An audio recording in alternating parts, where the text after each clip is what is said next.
Hey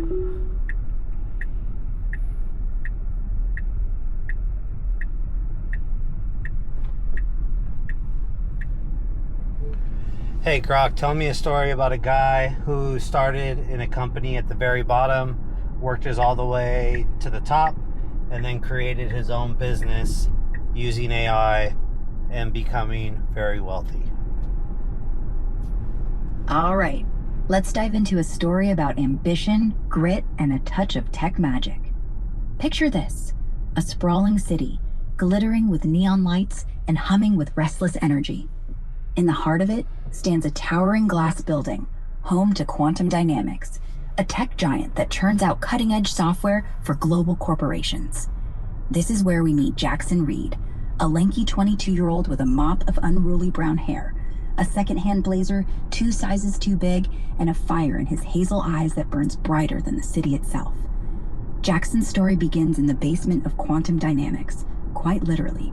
He's hired as a mailroom clerk, the kind of job where you're invisible unless someone needs a coffee run or a package deliveries today. The mailroom smells like stale ink and old carpet, with flickering fluorescent lights that hum a monotonous tune. Jackson spends his days sorting envelopes, pushing a creaky cart through endless hallways, and dodging the occasional paper jam in the ancient copier. His coworkers, a mix of jaded lifers and daydreaming temps, tell him to keep his head down and collect his paycheck. But Jackson's not built for that. He's got a notebook stuffed in his back pocket, filled with scribbled ideas, half-formed algorithms, app concepts, and dreams of something bigger. Every night, after his shift, Jackson stays late, sneaking into the company's open-access computer lab. It's a dim room packed with outdated PCs, but to him, it's a playground. He teaches himself to code, poring over online tutorials, his fingers flying across the keyboard as lines of Python and JavaScript fill the screen. The guy barely sleeps, fueled by vending machine energy drinks and a stubborn belief that he's meant for more.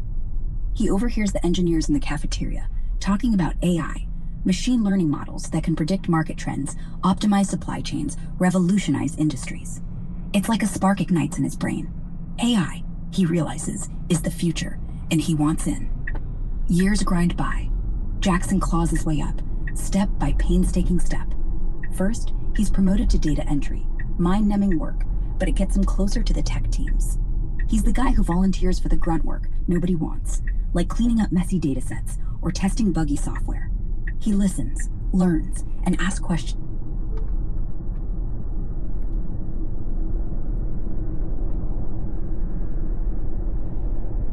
Keep going with the story. Oh, you want a story? All right, I'll weave you a tale that'll spark your imagination. Since you didn't... Hey Grok, tell me a story about a guy named Rob who was at the very bottom of a company, worked his way all the way up for an AI company, and then created his own empire. All right, let's dive into an epic tale about Rob, a guy who started at the absolute bottom of an AI company and clawed his way up to build his own empire. Buckle up, because this story's got grit, ambition, and a whole lot of heart. In a sprawling city of neon lights and relentless hustle, Rob Martinez was just another face in the crowd. He was 24, fresh out of community college with a degree in computer science that felt more like a participation trophy than a golden ticket. He landed a job at Neural Net Innovations, a flashy AI startup that promised to revolutionize everything from self-driving cars to virtual therapists. But for Rob, it wasn't glamorous. He was hired as a data janitor, entry-level, bottom-of-the-barrel work. His days were spent in a dim basement office, sifting through endless streams of corrupted datasets, cleaning up mislabeled images of cats and stop signs for the company's machine learning models. The pay was barely enough to cover his rent in a cramped apartment he shared with 2 roommates in a questionable plumbing situation. It was thankless work, and his coworkers barely knew his name. Rob wasn't one to complain, though. He had a spark. Call it stubbornness, or maybe just hunger. Every night, after his shift ended at 7, he'd crack open his second-hand laptop and teach himself. He devoured online courses on neural networks, pored over research papers he barely understood at first, and tinkered with code until his eyes burned. He'd mutter to himself, "One day, I'm gonna build something that matters." His roommates thought he was crazy, spending his nights hunched over a screen instead of hitting the bars. but Rob had a vision, even if it was blurry back then. At NeuralNet, Rob's work went unnoticed for months. He was the guy who fixed the datasets nobody else wanted to touch. But one day, a crisis hit. The company's flagship project, a predictive model for stock trading, was bombing in trials. The data was a mess, spitting out garbage predictions that could have tanked millions. The senior engineers were in a panic, barking orders and pointing fingers. Rob, who'd been quietly eavesdropping in the break room, saw his chance.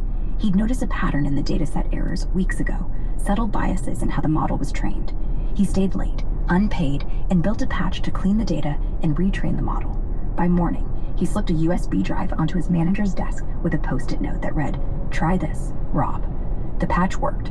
The model's accuracy jumped 20% overnight. Suddenly, Rob wasn't invisible anymore. His manager, Priya, a sharp woman who'd barely spoken to him before, called him into her office. "You did this?" she asked, holding up the USB like it was a relic. Rob nodded, trying not to look too nervous. Priya didn't smile, but she didn't need to. She promoted him to junior data scientist on the spot. It wasn't a corner office, but it was a start. Rob threw himself into the role. He wasn't just good, he was relentless. He'd show up early, debug code nobody else could crack, and ask questions that made senior engineers squirm. He had a knack for seeing the big picture, connecting dots others missed, but he also ruffled feathers. The old guard at NeuralNet didn't love a former data janitor outshining them. Whispers started. Who does this kid think he is? Rob ignored them. He wasn't there to make friends. He was there to learn. Years passed, and Rob climbed. Junior data scientist became senior data scientist, then lead engineer. He spearheaded projects that turned NeuralNet into a household name, like an AI that could diagnose rare diseases from medical scans with eerie accuracy. By 30, he was the company's youngest director, overseeing a team of 50. He'd swapped his crumbling apartment for a sleek downtown loft, but he still worked like he had something to prove. Maybe because he did. Then came the turning point. NeuralNet CEO, a charismatic but ruthless tech bro named Ethan Cole, wanted to pivot the company toward military contracts. Rob saw red flags. The AI they were building could be weaponized, drones that picked targets with no human oversight, surveillance systems that trampled privacy. Rob argued against it in board meetings, his voice steady, but his fists clenched under the table. "We're supposed to help people, not control them," he said. Ethan smirked and told him to stick to code, not ethics. Rob couldn't stomach it. He'd poured his soul into NeuralNet, but he wasn't about to build tools for dystopia. So, at 32, he walked away. No safety net, no golden parachute, just a laptop, a half-baked idea, and a fire in his gut. His coworkers thought he was nuts. Quit a director gig at a tech giant in this economy? But Rob had been at the bottom before. He wasn't scared of starting over. He cashed out his savings and rented a tiny office in a sketchy part of town where the walls smelled like mildew and the Wi-Fi was spotty. He called his new venture Synapsys Labs. The name came from a late-night epiphany. AI should connect people, not divide them. His mission was simple but audacious. Build AI that empowered individuals, not corporations or governments. He wanted systems that could teach kids in remote villages, help small businesses outsmart giants, and give regular people a fighting chance. The first year was brutal. Rob was CEO, coder, and janitor all over again. He slept on a cot in the office, surviving on instant noodles and cheap coffee. He pitched to investors who laughed him out of the room. "You're competing with NeuralNet? Good luck." But Rob had something they didn't see: grit and a prototype. He built an AI called Lemora, a learning assistant that adapted to any user's needs, from teaching math to analyzing market trends. It was lean, open source, and fiercely independent. Word spread. A viral demo of Lemora helping a farmer optimize crop yields caught the eye of a small venture capital firm. They invested enough for Rob to hire a team, 5 misfits who believed in his vision. Together, they refined Lemora, making it faster, smarter, accessible. By year 2, Synapsys Labs had a cult following. Teachers used Lemora to personalize lessons for struggling students. Entrepreneurs used it to crunch data that big firms charged millions for. The underdogs loved it.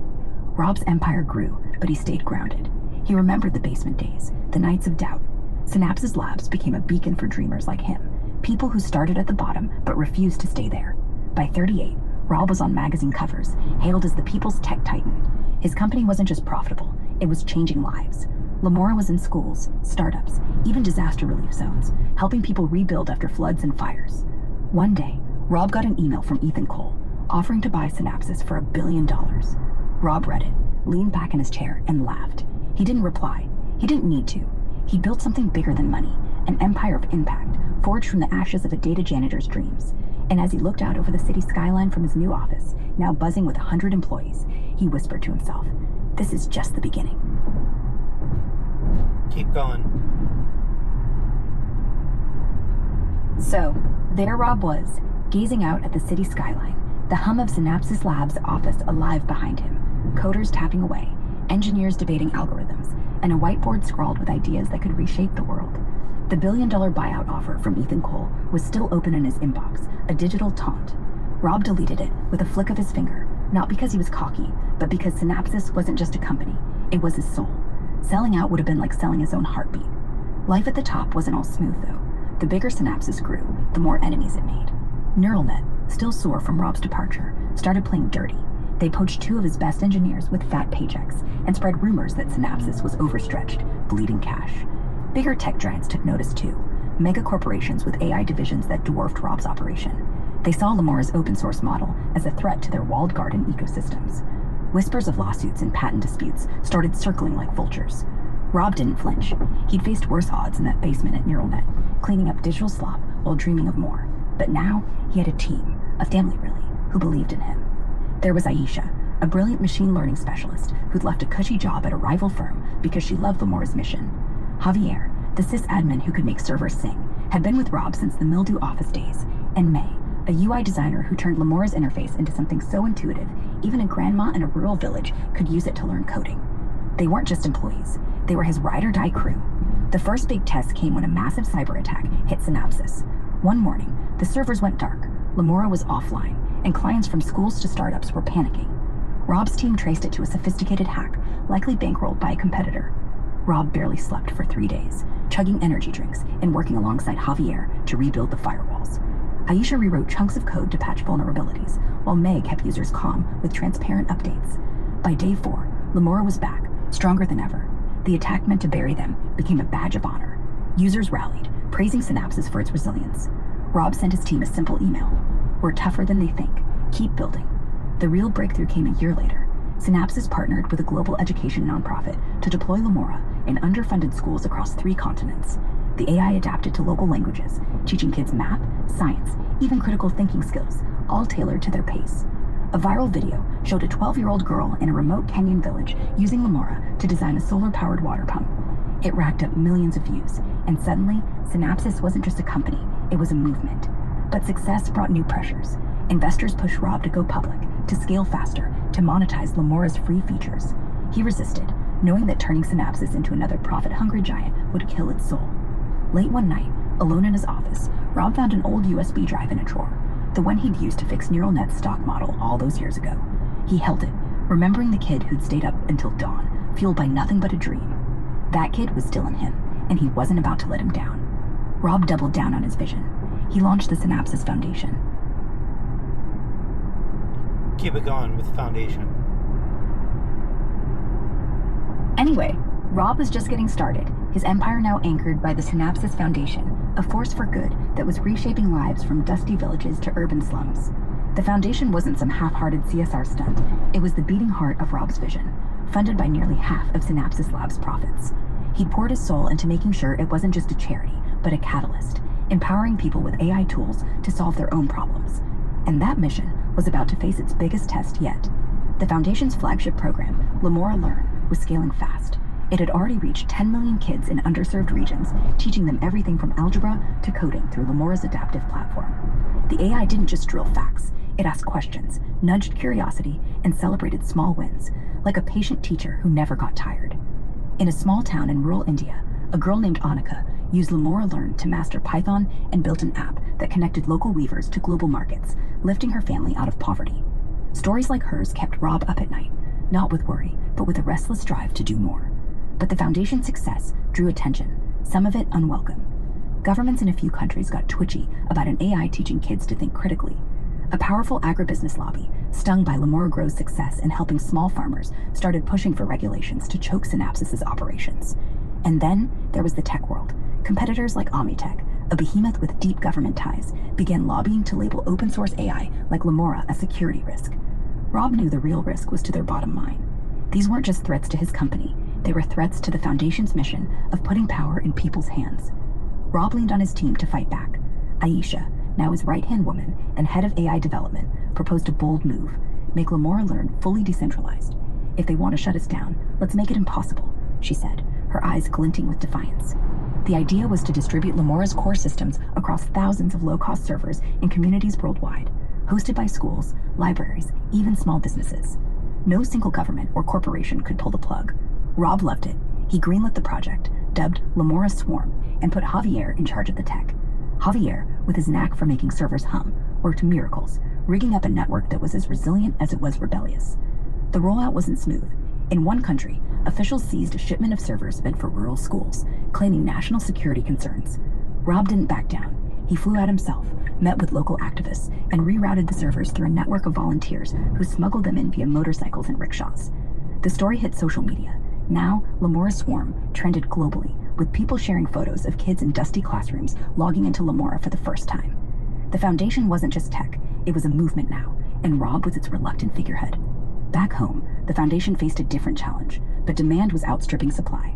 Hospitals and crisis zones begged for real-time epidemic tracking, while rural clinics needed portable diagnostic tools. Rob hired Dr. Elena Torres, a public health expert who'd spent years fighting outbreaks in war zones. Elena didn't mince words. "Your AI is great, Rob, but we need hardware, cheap, tough, and idiot-proof." Rob took the challenge personally. He pulled an all-nighter, sketching designs for a rugged, solar-powered tablet preloaded with LamoraCare. By year's end, Synapsys was manufacturing them at cost, shipping thousands to clinics in places where electricity was a luxury. The Foundation's work wasn't just about tech, it was about trust. Rob made sure every project involved local leaders. In a Brazilian favela, community organizers helped tailor Lamora Learn to teach in Portuguese slang, making it feel like a friend, not a foreign tool. In Nigeria, farmers co-designed Lamora Grow's irrigation algorithms, blending AI with centuries-old knowledge. Rob flew to these places himself, not as a savior, but as a listener, often returning with notebooks full of ideas scribbled in his ring. The pressure was relentless, though. Rob was 42 now, gray creeping into his temples, but he still worked like the data janitor who'd burned the midnight oil. His team worried he was burning out. May, the UI designer turned creative director, cornered him one day. "You're not Superman, Rob," she said, arms crossed. "Delegate, or you'll break." Rob grinned, but he knew she was right. He started grooming leaders, Aisha for CEO of Synapsys Labs, Elena for the Foundation's global ops. He wasn't stepping back, just building a machine that could run without him. Then came the Global AI Summit, a glitzy affair where tech titans flexed their influence. Rob was invited to keynote, a first for Synapsys. The old guard expected him to play nice, maybe pitch a partnership. Instead, Rob took the stage and called out the industry's greed. "AI isn't a toy for billionaires or a weapon for governments," he said, his voice steady but fire in his eyes. "It's a tool for people, farmers, teachers, kids with dreams bigger than their circumstances. If we lock it behind paywalls or turn it into a surveillance machine, we're failing humanity." The room went silent, then erupted. Half the crowd cheered, the other half shifted uncomfortably in their suits. Omnitech's CEO walked out. Rob didn't care. The speech lit a spark. Grassroots groups rallied behind the Foundation, volunteering to host Lamora Swarm servers. Donations poured in, not from tycoons, but from everyday people, giving $5, $10, whatever they could spare. The Foundation used every cent to expand, launching Lamora Voice, an AI that translated indigenous languages into digital tools, preserving cultures while teaching skills. A Navajo elder wept when he saw his grandkids learning math in their native tongue. Rob's empire was no longer just Synapsys. It was a global network of dreamers, coders, farmers, teachers, all linked by the Foundation's mission. Late one night, back in his office, Rob found that old USB drive again, the one from his neural net days. He turned it over in his hands, thinking of the kid who'd started it all. That kid was still there, pushing him to keep going. The Foundation wasn't the end. It was the foundation for something bigger, a world where AI didn't just serve the powerful, but lifted up the forgotten. And Rob, now a leader, a rebel, a builder, knew he'd fight for that world until his last breath.